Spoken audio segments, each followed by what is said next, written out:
Oh, all right, well, let's get right on into it. I mean, let's just go Lions talk right off the bat. Obviously, big game happening this Sunday, taking on Justin Fields and the Chicago Bears. A lot of people aren't giving really the Lions a chance because of what we do against mobile quarterbacks. Not exactly the Lions' strength. And, of course, it's a road game. They've lost 13 straight in Dan Campbell's tenure, and that's a big hill to climb. If you can get your first road win, that's big.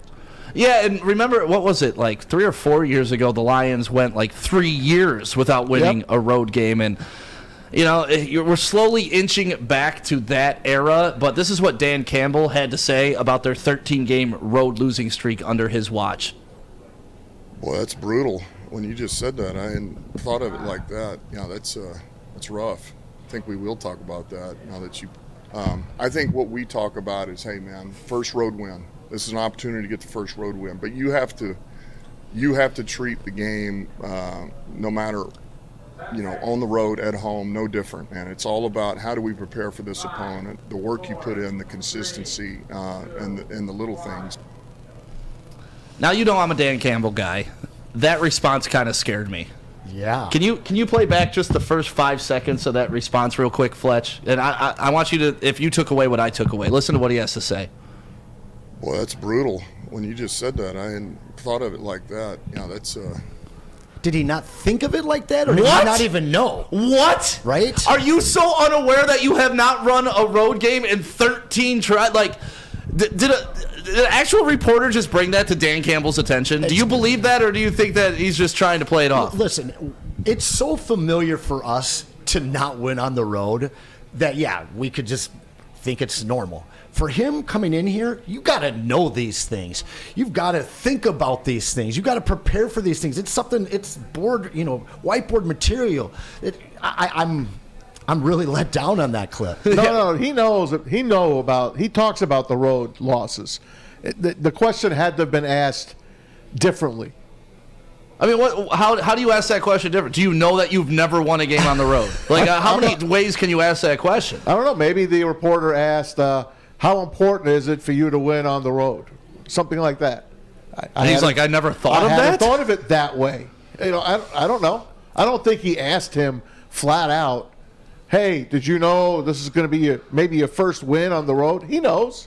He's been talking about it. Yeah, I just would have loved the response of, I'm well aware of that. It's an issue, and it's something I'm working towards every day. I can't sleep at night because we haven't won a game on the road. Like, that's the type of response I want out of the head coach. I want somebody that knows everything that's going on with their team, and a beat reporter isn't bringing something to their attention like, holy hell, we haven't won a game on the road in 2 years? Yeah, and that's just not part of him as a coach. He's not on the details. He is a rah-rah guy. He's a culture guy.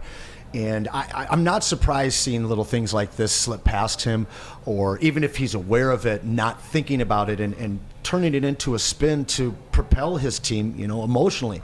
And it's frustrating seeing things like this, these breaks in him as a head coach, because like you said, there's guys out there that are just analytical and they don't let anything like this slip by them.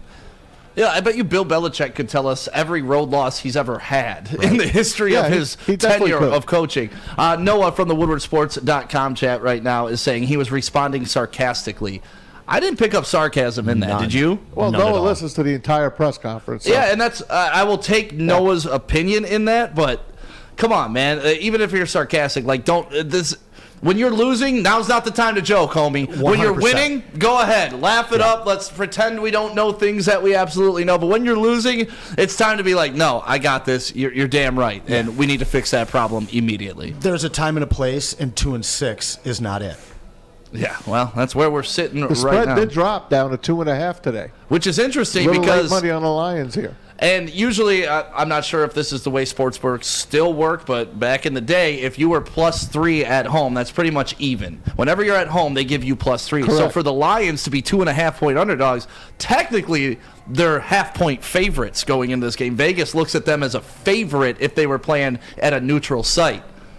Fact. That's interesting. Do you see them as a favorite?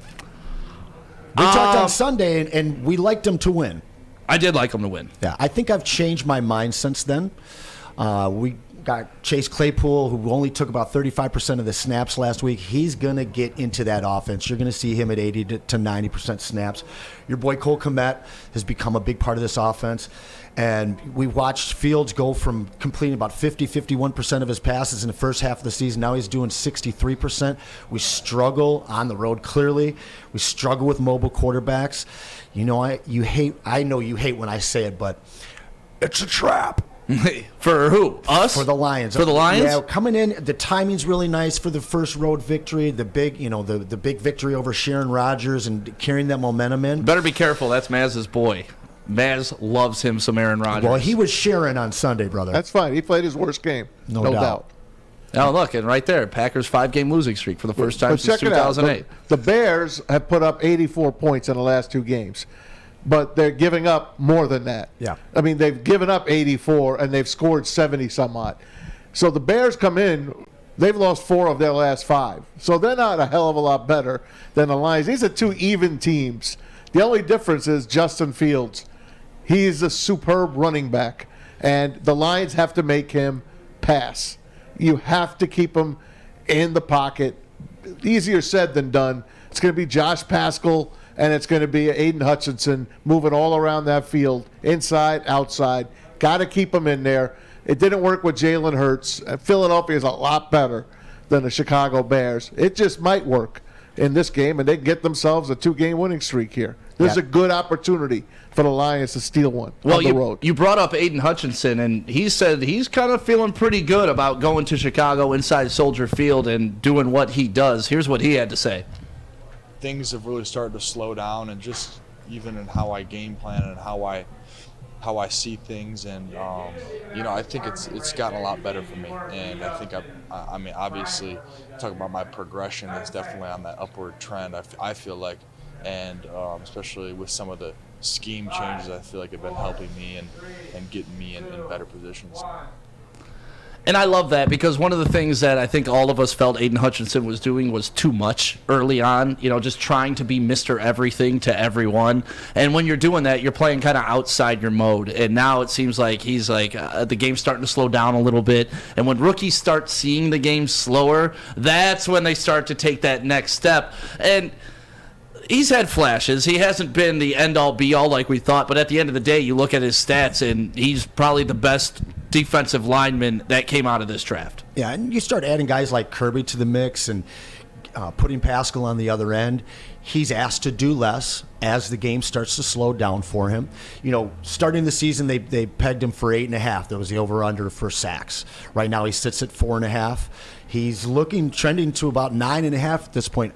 I think he has a big second half as the Lions defense continues to gel, continues to get healthy, and some of these younger guys start to contribute a little bit more. And again, he's just asked to do less. So I like him to eclipse that 9.5 point. You think he makes it to double-digit sacks as a rookie? I think he definitely can. But to me, this game is more about him not making the play. It's about him being that contained guy, not overrunning the quarterback so Fields can get up the field. And that's what I'm looking for out of Aiden Hutchinson during this game. I'm not really looking for him to dominate and get a ton of sacks. I'm looking for him to put pressure and make sure he isn't being pushed beyond Fields and opening up that running lane. Because against a running quarterback, it's not always about getting him in the backfield. It's about keeping him in the pocket where he's kind of uncomfortable and make him have pressure. So if Hutchinson can do that, if he doesn't get 2-3 sacks, I'm okay with it. But if I see him pushing the line and not going past Justin Fields and open up those running lanes, I think that's a small evolution of Aiden Hutchinson.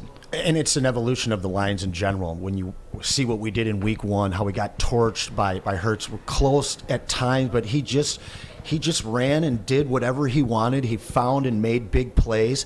And we'll see a lot of that this week if we're not able to contain. And the young guys on the edges now, I think that they're starting to kind of morph into that unit that we were hoping they'd be at the beginning of the season.